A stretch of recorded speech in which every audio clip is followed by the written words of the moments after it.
আমরা সাধারণত একটা ভার্ব পেলে যেটা করি, যেমন না ছাড়া একটা ভার্ব, তাহলে আমাদের প্রশ্ন আসলো এটা কি ভার্ব? যেমন না ছাড়া এটা একটা ভার্ব, তাহলে এটা কোন ফর্মের ভার্ব যেটা আমরা দেখি সাধারণত? তাহলে ভার্বের ডুয়ার কে? এই ডুয়ারটা কি ইনসাইড হবে না আউটসাইড হবে? তো এটা কি ডুয়ার ভার্বের পরে ডুয়ার পাবো না আগে পরে পাবো?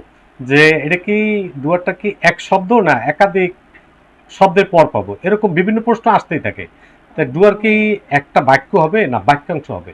অথবা এই বাক্যাংশ বা বাক্য, এই ডুয়ারের অনুবাদটা কি আমরা একসাথে করব না আলাদা আলাদা করব? এরকম বিভিন্ন ধরনের প্রশ্ন আমাদের কাছে আসে এবং আমরা এখন এই সকল বিষয় দেখব এবং বোঝার চেষ্টা করব ইনশাআল্লাহ। আলহামদুলিল্লাহ।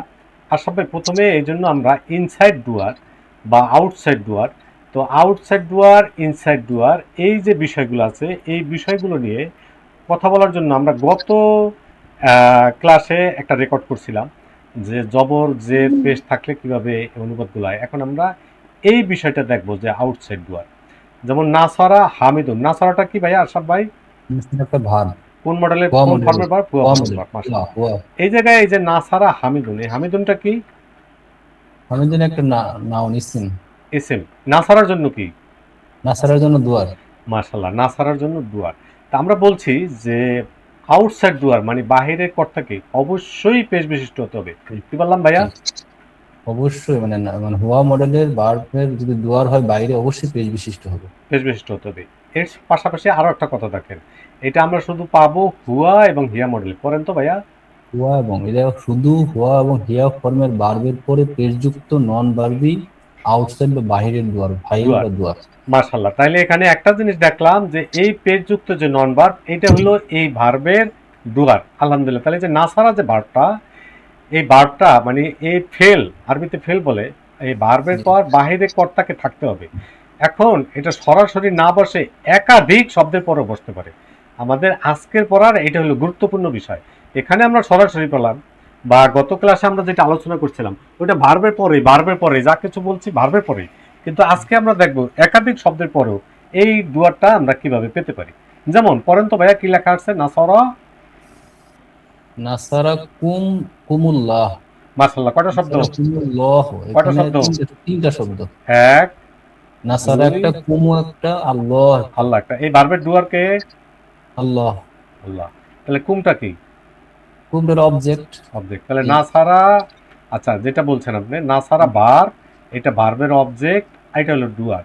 তাহলে আমরা ওই যে গত ক্লাসটা আমরা দেখছিলাম নুসিরা, ওই মডেলটার সাথে যদি মিলাই নুসিরা ভার্ব, তাহলে আপনি অনুবাদটা বলেন তো ভাইয়া কি হবে? নুসিরা ভার্ব। সব হ্যাঁ, প্রথমে পেশযুক্ত শব্দ, হ্যাঁ বলেন। তারপরে জের যুক্ত, তারপর জবর যুক্ত, তারপরে হলো ভার্ব। ভার্ব। তাহলে এখানে যেটা আছে জের আলো শব্দ নাই। জেরাল নাই। হ্যাঁ তাহলে তাহলে শুরুতে বলেন। পেশ, পেশ হ্যাঁ, নিব শুরুতে, তারপরে জের যুক্ত, তারপরে ভার্ব। এর এখানে পেশ যুক্ত আল্লাহ, আর হ্যাঁ। কুমুটা হচ্ছে জবর যুক্ত। হুম। কুমুটা তারপরে তারপরে ভার্ব যাবে সবার অনুবাদ শেষে। বলেন। আল্লাহ। তাহলে আল্লাহ তোমাদেরকে সাহায্য করেছে। মাশাল্লাহ। প্রশ্ন ছিল ভার্বের ডুয়ার কি সাথে সাথে পেয়েছি এরকম না পরে পেলাম? না, পরে পরে পরে মাঝখানে পেলাম। আরো শব্দ আসছে, মাঝখানে আরো মাঝখানে শব্দ একাধিক আসছে। শব্দ এটা আসতে হলো পারে। আর একটা শব্দ। এটা হলো এই ভার্বের অবজেক্ট। ডুয়ারটা আমরা পরে পেলাম। এক্সিলেন্ট। এক্সিলেন্ট ভাই, আপনাকে অনেক ধন্যবাদ। আহ, ইয়া ভাই আসেন। সিলন ভাই আছেন? জি ভাইয়া। হ্যাঁ, এবার দেখেন। পড়েন তো। ফাজাদাহুমুল্লাহু মারদা। মারা দেওয়া। মাশাল্লাহ। কটা শব্দ?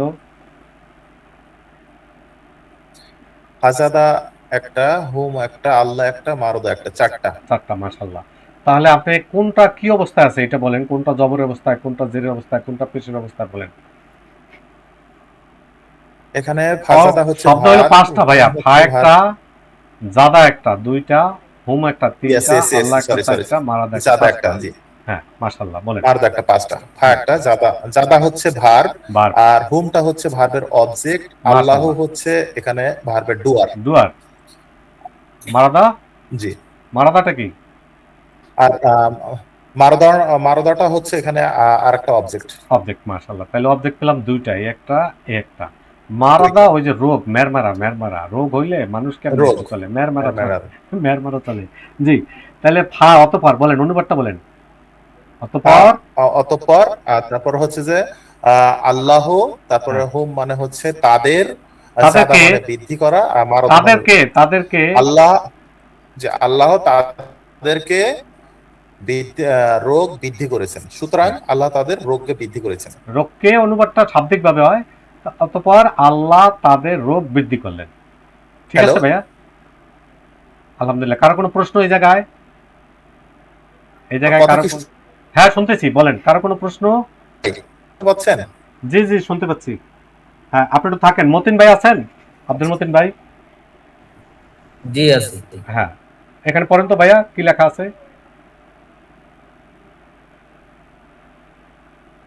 ইয়াতিয়ান ইয়াতিয়ান্নাকুম মিন্নি হুদা। মাশাআল্লাহ। হুদা না, কয়টা শব্দ? হুদা। কয়টা শব্দ? 1 2 3 4 5টা। চারটা, চারটা। ইয়াতিয়া একটা, কুম একটা, দুইটা, মিন্নি। মিন্নি অবশ্য আপনি সেই হিসাবে পাঁচটা মিন্নিতে বলতে আমি পারেন। এখানে হ্যাঁ হ্যাঁ হ্যাঁ, সেই দুইটা হিসাবে, দিচ্ছি। হ্যাঁ হ্যাঁ, সেই হিসাবে পাঁচটা বলতে পারেন। মাশাআল্লাহ, ঠিক আছে। এবার বলেন ইয়াতিয়া, এটার পরিচয় বলেন, এটা কি এটা পরিচয়? হচ্ছে এটা একটা ভার্ব না নন ভার্ব? অনতীতকালের হ্যাঁ, হুয়া ফর্মের ভাব। ভার্ব। মাশাআল্লাহ। আর কুমটা কি? আর কুম যেহেতু ওর সাথে অ্যাটাচ, সেজন্য এটা হচ্ছে অবজেক্ট। মাশাআল্লাহ, অবজেক্ট। এক্সিলেন্ট। মিন্নি কি সম্পর্ক? মিন্নি হচ্ছে জার মাজরুর। জার মাজরুর। আর হুদানটা কি তাইলে এই জায়গায়? উদাহরণটা এখানে উদাহরণ তো বলছিলেন আপনি, তিনটা ইয়াতেই হতেই পারে। থাকতে পারে। মাশাআল্লাহ, মাশাআল্লাহ। হ্যাঁ, আমরা এই লেভেল 2 প্রথম এইখানে ক্লাসে হুদানটাকে বলছিলাম তিন রূপে হইতে পারে, যে জবর পেশ। এখানে এটা এখানে পেশ। যেহেতু এটা হুয়া ফর্ম, তাহলে এটাকে ডুয়াল করতে হবে। হ্যাঁ, গুড গুড, এক্সিলেন্ট। এটা হুয়া ফর্মের একটা ভার্ব, এই জন্য এটা হলো ভার্বের ডুয়ার। এই জন্য এটা হলো ভার্বের ডুয়ার। মাশাআল্লাহ। এবার ভাইয়া আপনি অনুবাদ করতে পারবেন? যে এটা কি বলবো, হেদায়েত হেদায়েত। নাকি? তারপরে জেরলা শব্দ নেন। হেদায়েত। আমি আবার লিখি, দেখেন, নু সি র, লাস্টে ভার্ব। নু, পেটযুক্ত শব্দ নেন। হ্যাঁ পেটযুক্ত শব্দ কোনটা? হ্যাঁ, হেদায়েত। হ্যাঁ। তোমার তারপরে জেরলা শব্দ নেন। তোম- আমার আহ, পক্ষ ও থেকে। কি, হেদায়েত আমার পক্ষ থেকে তোমাদেরকে বলেন বলেন। ইয়াতিয়ান।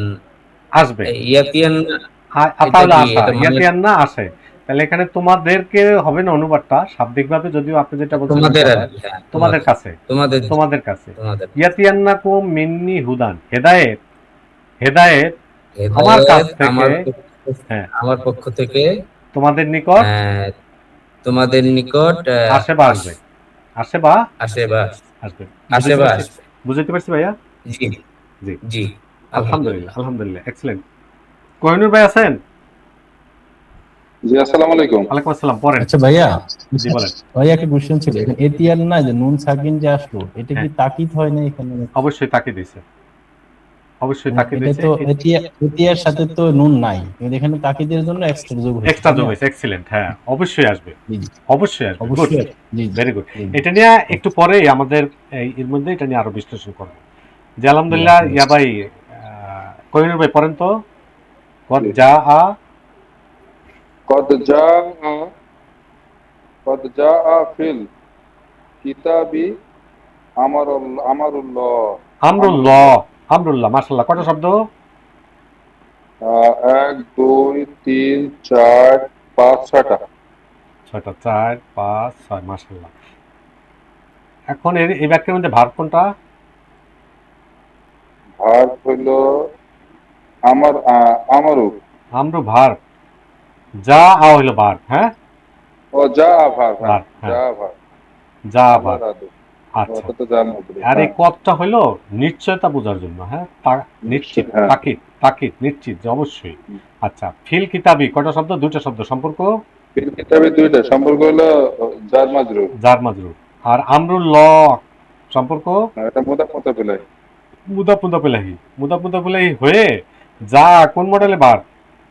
যেহেতু আমরুতে পেশ আছে, তাহলে মুদাফাতুলাই হয়ে এটা করতে হবে, মানে ফাইল। যা, এটা একটা ভার্ব। কোন মডেলে বার? হুয়া ফর্মের হলো ভার্ব। এটা হুয়া মডেল বা হুয়া ভার্ব। ফর্মের ভার্ব। ঠিক আছে। তা হুয়া ফর্মের এই ভার্বটার, এটা তো জার মাজরুর, আমরা বলি সবসময় যেটা এডিশনাল ইনফরমেশন। এটাকে বাদ যদি দেই, তাহলে থাকে যা আ আমরুল্লাহ। তাহলে এই মুদাফ মুদাফ ইলাইহি মিলে এটা হলো ভার্বের ডুয়ার। ভার্বের ডুয়ার। ঠিক আছে? আর ফিল কিতাবি, তাহলে কিতাবের মধ্যে ওই যে আমরা যে পদ্ধতিতে অনুবাদ করছি, তাহলে ওই অনুবাদটা করেন তো। আচ্ছা, আল্লাহর আদেশ হ্যাঁ। কিতাবের মধ্যে, হুম। অবশ্যই আল্লাহর আদেশ কিতাবের মধ্যে যা আসে। যা এসেছে।